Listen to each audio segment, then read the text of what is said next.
Stan has gotten the better of me in the playoff series. Before, in his Orlando days, and but it's not about me versus Stan. It's about his teams versus the teams that I've been on, and I'm not having an individual matchup with Stan or an individual matchup with Stanley or any other Stan they can possess. It's about getting my guys ready, and that's all that matters. I don't know what y'all take from that. I don't take anything from it. But a cheap shot, cheap mom. Does that make you think that you're in his mind or in his head? I'm definitely in his head, that's for sure. That was Stanley Johnson saying he's in LeBron James' head following the Pistons' Game 2 loss. Stephen A., do you like, love, or hate that Stanley Johnson said this?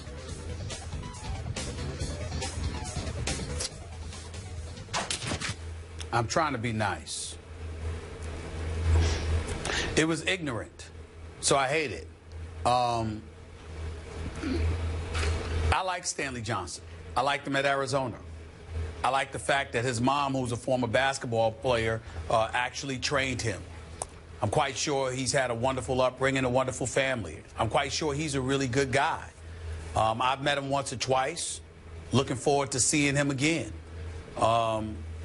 He's a talented player, got a bright future. Appreciate the fact that, even before he arrived at Arizona, if I remember correctly, he had a workout with Kobe Bryant, seeking out somebody like that, trying to tap into the level of greatness that ultimately reigned over the NBA for so many years. But Stanley Johnson is a rookie. He's 19 years of age. I mean, this brother is basically wearing diapers in basketball parlance. And you're going to talk mess about LeBron James? What are you thinking? I mean, I understand he's got an upside, and Stanley Johnson has got the potential to be something special in this league for years to come. I'm not trying to knock him as a person, as a basketball player, or anything. This is strictly about what you're talking about. You're down 0-2 in the series. LeBron is averaging 24.5 during the series. You understand? He shot 50% from three-point range last night. He finished with 27 and 6 or whatever it was. You mean you in his head? And not only that, he's a 4-time league MVP. He's a 2-time champion.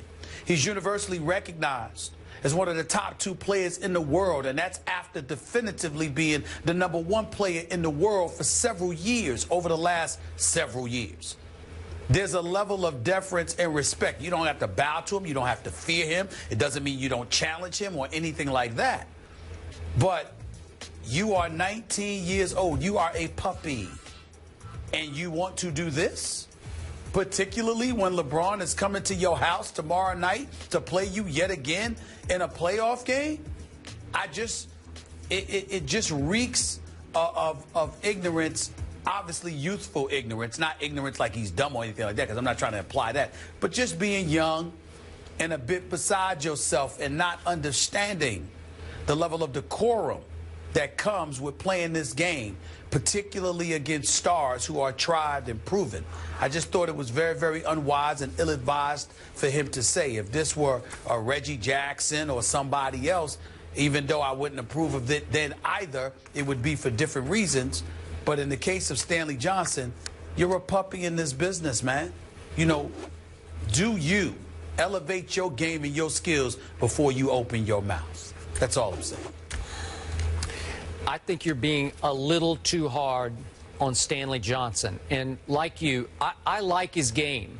I like his attitude. I like his body language. He's not afraid. He has made 4 or 5 threes that he shot in these first 2 games, obviously both Detroit losses at Cleveland.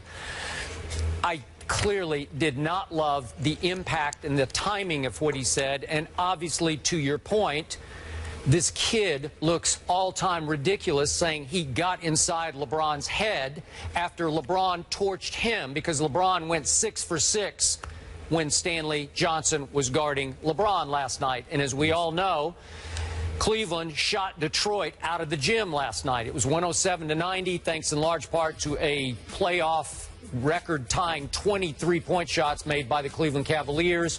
And when, as you know, Stephen A., if J.R. Smith goes 7 for 11 every night from 3, Cleveland's going to win the championship. They'll be Golden State, but as you know, probably not going to happen every night. But it happened last night. So back to this kid. I think he's reflecting the attitude that is being taught and encouraged by his coach, Stan Van Gundy.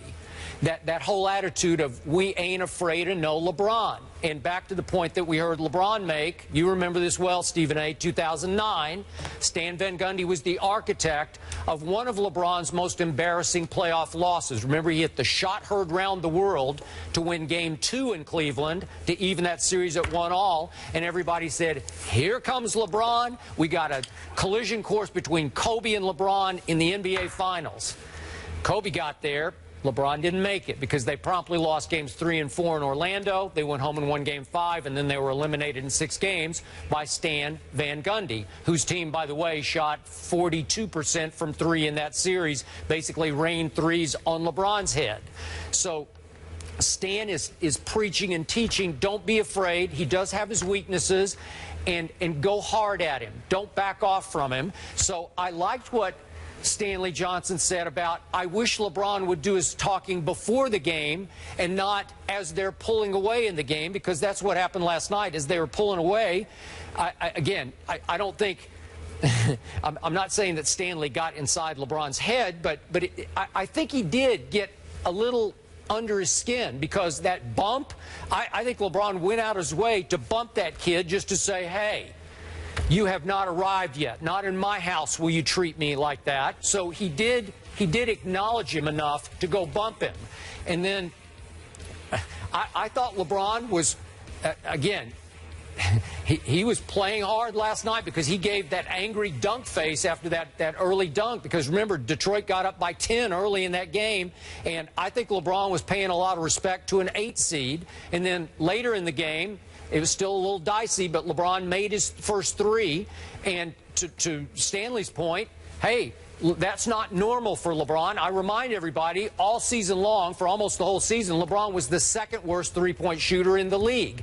And he made one, and then you remember, he's backing down the court, and Marcus Morris hadn't come out to guard him at the three-point line. He's giving him that look, if we could see it, like, you didn't guard me at the three-point line? No, that's their game plan. They're not going to guard LeBron. They're going to dare him to shoot threes. So the kid's on to something. His pride was hurt because LeBron bumped into him, tried to sort of run over him, and he's standing up for himself after the game. I get you, wrong place, wrong time, but I just like the guts of it. I like the backbone of it, and it shows me Detroit will not go quietly in this series when they go to Detroit.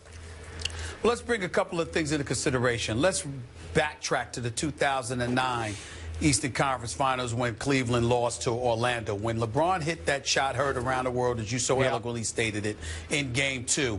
The Stan Van Gundy that beat LeBron from there on was the same LeBron that scored 41 the next game, 44 the game after that, 37 the game after that, and then in the closeout game when Dwight Howard had 40, LeBron had 25 in that game, which was basically his last, his next to last season in Cleveland. What I'm saying is Stan Van Gundy won because he had Dwight Howard surrounded by sizable shooters. You had a Rashard Lewis who could shoot, but he was 6'10". You had Hedo Turkoglu who could shoot. He was 6'7". You had a Mikel Petras and a Courtney Lee and these boys, all 6'5" and above, who could shoot. So you surrounded him with shooters. And what you had with LeBron, when LeBron was busy doing his thing, you had Mo Williams and Delonte West and Anderson Varejao